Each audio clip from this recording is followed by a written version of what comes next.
This is a diagram of a fibroblast. Fibroblast is this little tiny cell that exists in the body, and it kind of sits there dormant until it's called on to fix things. And the picture on the right and the left is the dormant cell, and the picture on the right is when it gets active. It actually looks like an amoeba. It goes and moves towards the area of injury. And that's a electron microscope, micrograph of the sticky pods that are trying to find the injury. Now, let's figure out how the injury starts. Most of us have gone through an ankle sprain. This is a typical ankle sprain, lateral ankle. This is the way most people invert. And whether you break a bone or whether you just tear muscle or whether you just tear a ligament, usually that tear, which is this picture, you see the two ends are separated in that white center, that's the muscle that's torn.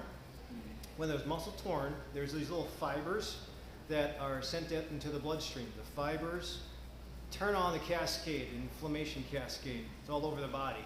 So if you have an inflammation like an ankle sprain, technically your whole body will be irritated.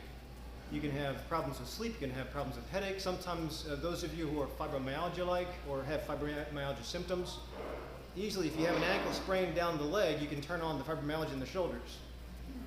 Obviously, if it's just a mild, simple injury in a localized area, pinky, ankle, you take care of it fast enough, it goes away.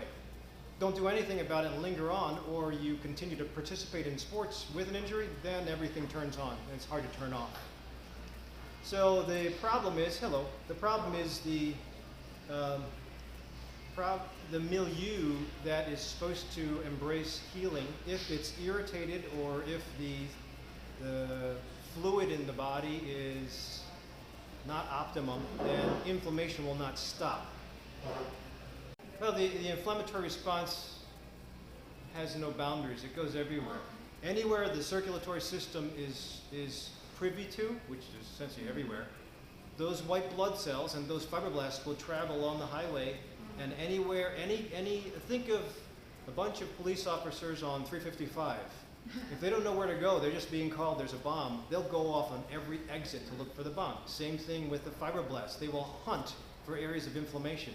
And if you have a previous area of inflammation, whether it's trigger point spasm, arthritis in the thumb, sinus infection, the ankle will be fixed, but all those will be irritated as well. So that's why, again, that's why it's important to turn off problems as quick as possible instead of lingering, keep them lingering.